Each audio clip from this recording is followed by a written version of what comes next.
अस्सलाम वालेकुम व्यूअर्स, उम्मीद करता हूँ आप सब खैरियत से होंगे। मैं हूँ शेफ मोहम्मद अबूबकर और आप देख रहे हैं स्टाइलिश फूड सीक्रेट।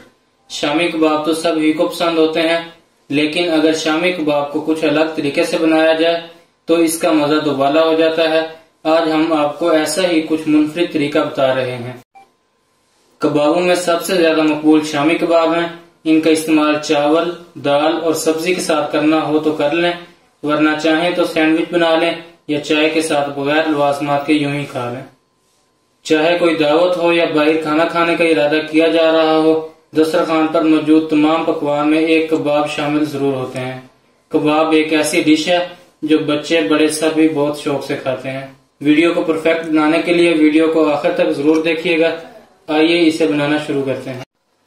कबाब बनाने के लिए हम सबसे पहले कबाब मसाला तैयार करेंगे, जिसके लिए हम 2 अदद तेजपात लेंगे, 1 टेबल स्पून भर के साबुत धनिया लेंगे, 1 टेबल स्पून सफेद जीरा, 1 टीस्पून साबुत काली मिर्च लेंगे, 4 से 5 अदद इसके अंदर लौंग शामिल करेंगे और 2 से 3 टुकड़े दालचीनी के शामिल करेंगे। छोटे साइज के, अगर बड़ा हो तो एक ही काफी रहेगा। 4 अदद इसके अंदर छोटी इलायची और 2 बड़ी इलायची लेंगे और इसके अंदर 4 अदद सूखी लाल मिर्च डालेंगे। इन सब चीजों को अब हम एक मिक्सचर के अंदर ग्राइंड कर लेंगे। इसे हमने ग्राइंड करके बारीक सा पाउडर बना लिया। अगर आप इस तरह से कबाब मसाला तैयार कर लेंगे तो आपको कबाब के अंदर खड़े मसाले डालने की जरूरत नहीं पड़ेगी और इसे आप महफूज करके रख भी सकते हैं। शामी कबाब बनाने के लिए हमने 3 पाव बोनलेस चिकन लिया है। परफेक्ट शामी कबाब बनाने के लिए कीमे का इस्तेमाल नहीं करना चाहिए, बोनलेस गोश्त का इस्तेमाल करना चाहिए। 1 टेबल स्पून इसके अंदर अदरक लहसुन का पेस्ट शामिल कर देंगे। अब हम इसके अंदर 1 पाव चने की दाल डालेंगे, जो हमने आधा घंटा पहले भिगो के रख दी थी। अब हम एक मीडियम साइज का प्याज कट किया वो इसके अंदर शामिल करेंगे। इसके बाद जो हमने कबाब मसाला तैयार किया था वो इसके अंदर डाल देंगे और साथ ही 1 टीस्पून नमक का डाल देंगे। अब इसके अंदर पानी डाल देंगे और पानी का आपने खास ख्याल करना है।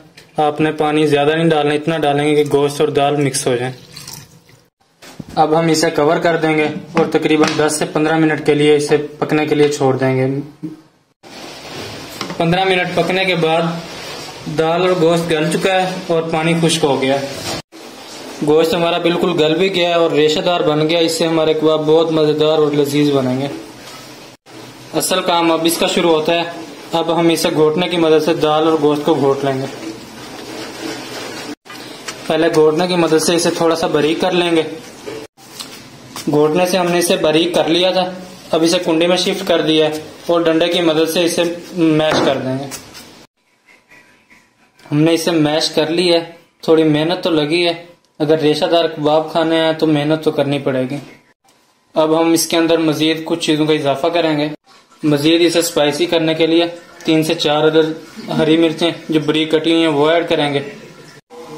2 टेबल स्पून चाट मसाले इसके अंदर शामिल करेंगे।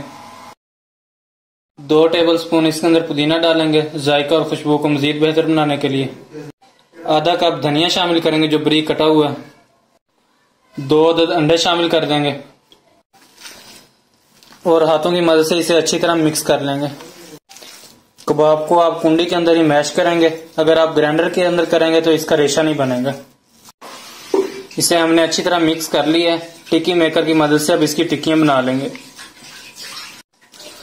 अगर आपके पास टिक्की मेकर मौजूद नहीं है तो आप ढक्कन की मदद से भी टिक्कियां बना सकते हैं। टिक्कियां हमने बना ली हैं। अब हम इसे फ्राई कर लेंगे।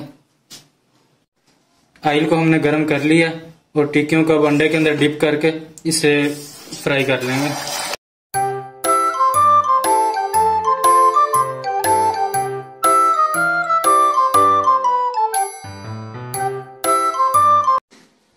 मजेदार रेशेदार शामी कबाब तैयार हैं। माशाल्लाह बहुत ही परफेक्ट रेसिपी बनी है। आप अपनी दावतों पे इसे बना के अपने दस्तरखान की रौनक बढ़ा सकते हैं।